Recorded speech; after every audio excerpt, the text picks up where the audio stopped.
Saïd est situé à 20 km au nord-est de Tunis.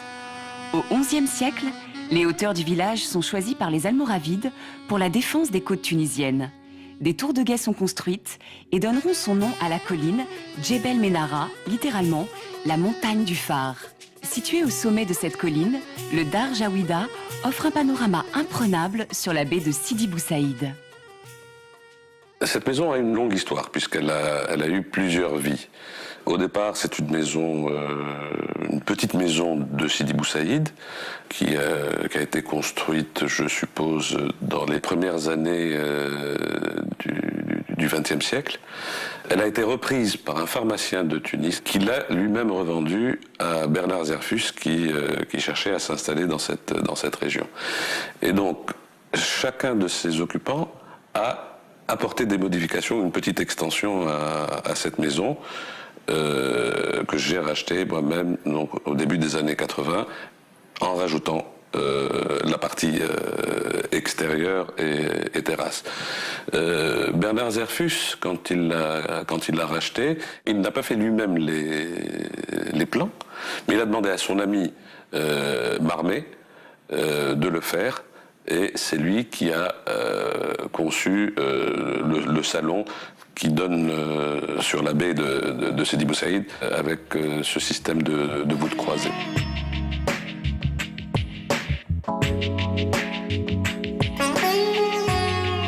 Comme décoration, bien entendu, on est resté dans le pur style Sidi Bou Saïdien et arabe. Sidi Bou Saïdien parce que c'est blanc et c'est des voûtes, et les éléments de décor et l'ameublement, c'est des meubles anciens, essentiellement tunisiens, de temps en temps peut-être revisités, et d'autres éléments qui sont le résultat de mes pérégrinations, de mes voyages, quelque chose qui me rappelle là où j'étais et qui s'intègre dans le décor que nous essayons de mettre en place ici.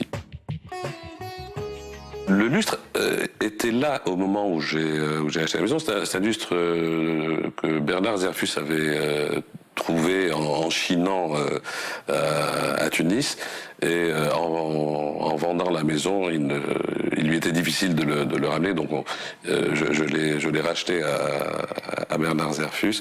C'est un lustre en verre soufflé, rouge, qui est une couleur considérée comme pure et noble dans le verre soufflé, qui est incomplet, mais qui reste une belle pièce.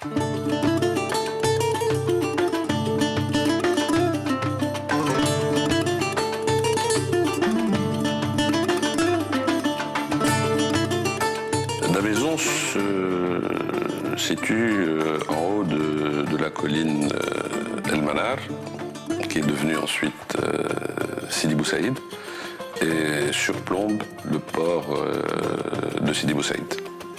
On est exposé plein sud de ce côté-ci de Sidi Bou Saïd, donc à l'est de Carthage. Les habitations se concentrent autour de la mosquée et le tombeau de Sidi Bou Saïd, un Saint-Sophie du XIIIe siècle qui a donné son nom au village.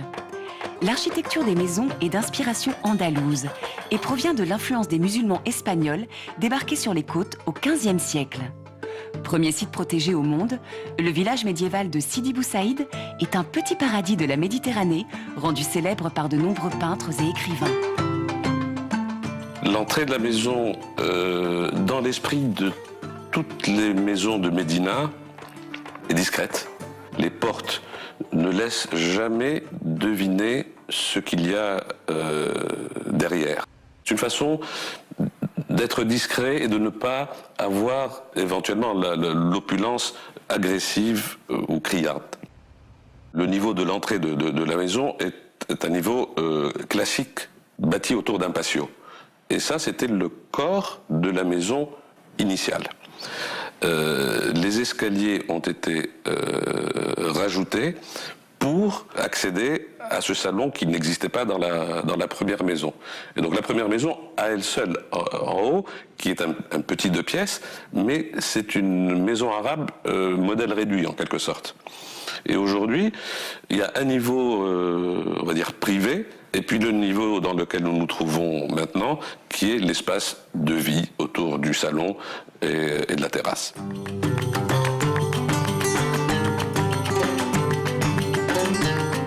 Cette horloge, sur laquelle est incrustée les armoiries du bey, aurait été un cadeau de l'avant-dernier tsar au bey de Tunis.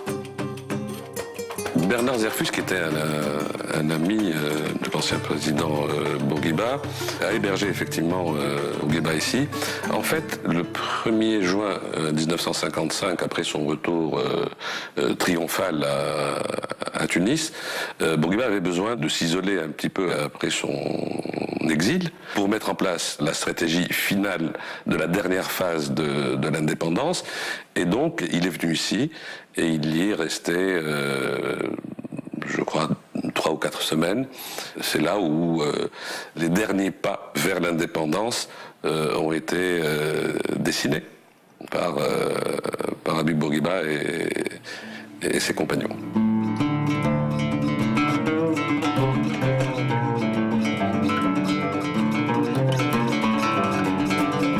Mon père habitait Sidi Bou Saïd. Je voulais donc rester dans le village en essayant d'être pas trop loin. Donc c'était un peu pour des raisons pratiques et on va dire la proximité familiale. Je ne suis pas un Sidi Bou Saïdien de souche. Je suis un migrant. Je suis un Sidi Bou Saïdien de 2e génération, pour utiliser les nouveaux termes sociologiques.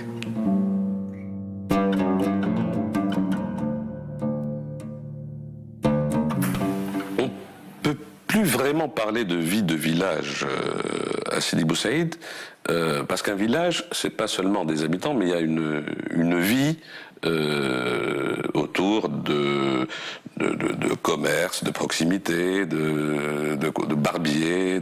Or, Sidi Bou Saïd est devenu avant tout un centre touristique. Donc, la vie de village, non, nous n'avons pas de boucher, nous n'avons pas de barbier, nous n'avons pas d'épicier, nous avons des marchands de souvenirs.